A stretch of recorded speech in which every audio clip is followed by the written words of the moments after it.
I'm Ben with the BTC Sessions, and this is your bullish bit brought to you by bitrefill.com, your one-stop shop to live on Bitcoin and Lightning. They've got all the best gift cards, things like Amazon, Apple, Best Buy, Airbnb, Uber, and much more. You can even do hotel bookings, you can do all of your travel, and you can now grab prepaid MasterCards as long as you have a US address that you can input. Check them out today, bitrefill.com. Links are down below to sign up now.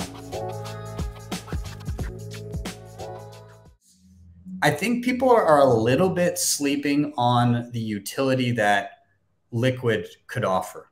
And there's trade-offs there. We need to discuss trade-offs, because what is Liquid? Liquid is a quote-unquote side chain of Bitcoin. What that means is it's a federation model, meaning there are 15 large entities holding keys to a multi-sig. Depositing into Liquid is adding funds to a multi-sig and then having a one-to-one peg between Liquid Bitcoin and Bitcoin that is represented by money in the multi-sig. So obviously there's a trade-off there in custody. There's a degree of trust there.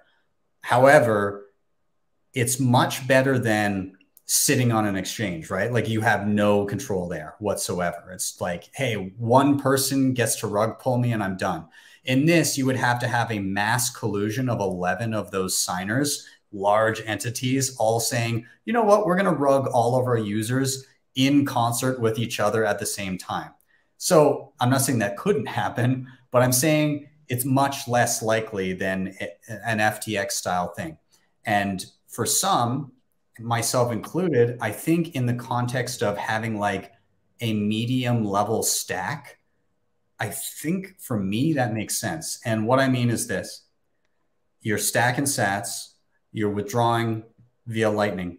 It gets up into your hot wallet and you're like, you know what, this is more cash than I'm comfortable carrying around. You say, I'm gonna put this in cold storage, but I'm not justified yet in doing an on-chain transaction. I'm going to swap it to Liquid.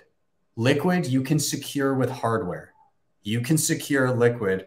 It's the exact same as doing a Bitcoin transaction in terms of functionality, and you can be offline. It doesn't need to be a hot wallet. You can stack kind of medium level with Liquid. And then when it gets to a sizable amount where you're like, this makes sense for an on-chain transaction to get it into cold storage, you swap to on-chain directly into your cold card or whatever you're using. So this is sideshift.ai. I didn't sign up or anything. I'm just on a page. And I've selected that I'd like to send Lightning and I'd like to receive Liquid. I'm going to go into my browser here to Marina Wallet, which is a native Liquid wallet. I'm going to hit receive and I'm going to copy my address and I'm just going to paste it in. So I'm going to be sending Lightning. I'm going to be receiving Liquid to my Liquid address. I'm going to hit shift. So I'm just going to copy the invoice. Here's Albi. This is connected to my own Lightning node. I'm just going to paste in that. I'm going to hit continue. Hey, I'm sending around $10.50. I'm going to pay it. And then once that goes through, payment successful, I should see this screen update. Yeah, there we go. And yeah, and then in a second here, I should see this update with a new balance, and I'll be able to view the transaction on screen. I think it was just updated. There we go. So I just got some Liquid Bitcoin here, and I can do this. I can shift from Liquid to on-chain here. I can do that through a variety of different means, but now I have this, which can be stored on hardware. Like I can use the Blockstream Jade, and I can store that and actually secure it offline, and I don't have to worry about it being in a hot wallet. The other